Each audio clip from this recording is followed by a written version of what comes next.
just know the whole scene was like the opening scene of a horror movie.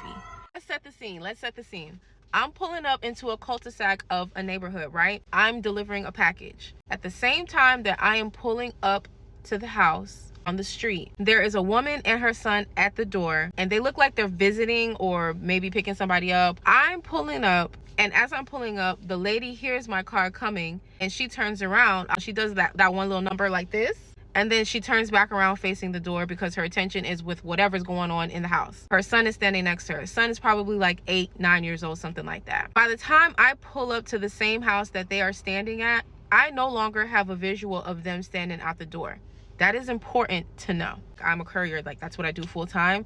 I'm a very vigilant person to scour the area, make sure it's safe for me, make sure there's no wandering animals, no wandering peeping toms, nothing like that, right? On top of that, I'm a woman and I'm Black. So I also have to look out for racists as well. And funny enough, I actually had my first Karen experience pulling it into a neighborhood just 2 nights ago. So I'll do a separate story time about that. I just thought it was really funny, but I had to check that hole real quick. But back to the scenario. What I know now, and thinking about how everything played out, it literally could have been just that. If I was someone who was crazy, or if someone crazy had come by that house, and I'm gonna tell you why. I noticed them at the door. Now let me give you the layout of the house because that's also important too. So where I am is at the very bottom. I'm at the street. They're parked. They have a minivan on the driveway, and the driveway is very steep. And the minivan, sliding doors wide open.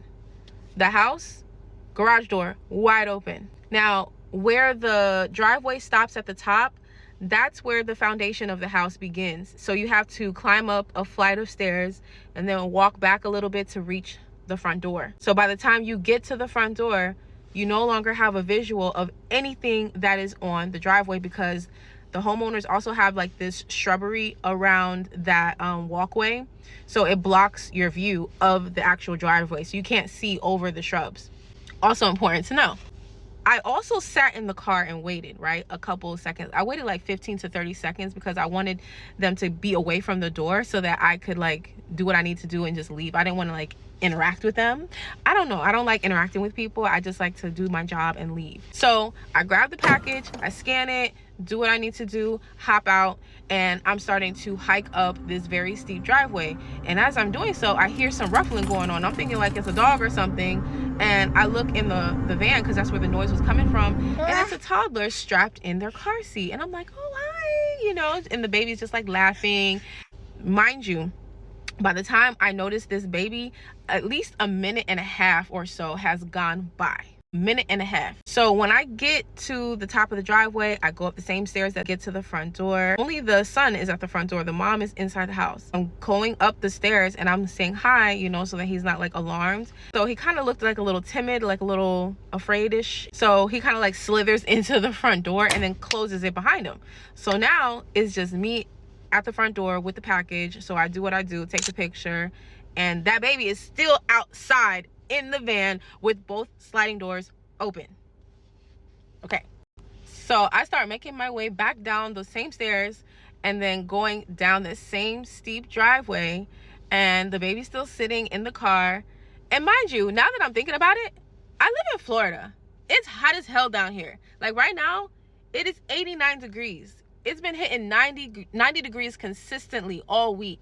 On top of this baby being left outside by himself, he's outside in the heat. The car was not on, so it's not like the AC was blowing trying to make it cooler in the van. It's hot as hell outside.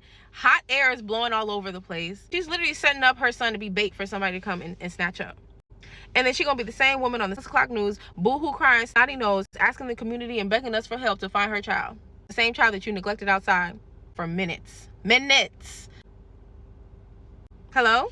Or what if I was some deranged woman who was obsessed with having a baby? Didn't matter what color, shade, age range, and I just walk up, snatch the baby, and I'm out of there. Are we not using our discernment? It's not like a quick run in the house and come back outside. Like minutes, y'all, minutes. Because when I went back to the car, I sat in the car for like another 30 seconds to a minute. She was still not outside. I could have been gone with her kid. Long gone with her kid. That is insane.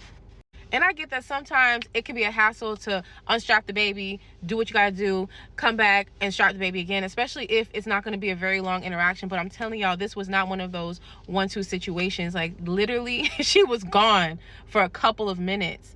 And it only takes a couple of seconds for somebody who has ill intention to do what they need to do and be gone with your kid. So I'm just putting this out there as a PSA, y'all. Like the people next door could be, you never know. You just never know. And I'm not saying that she's a bad mom or doesn't deserve to have kids, but at the end of the day, you don't want to be in a situation where you're saying, I never thought that this would happen to me. So please stop being so careless with your kids, because you never know who's lurking around the corner waiting for you to slip up.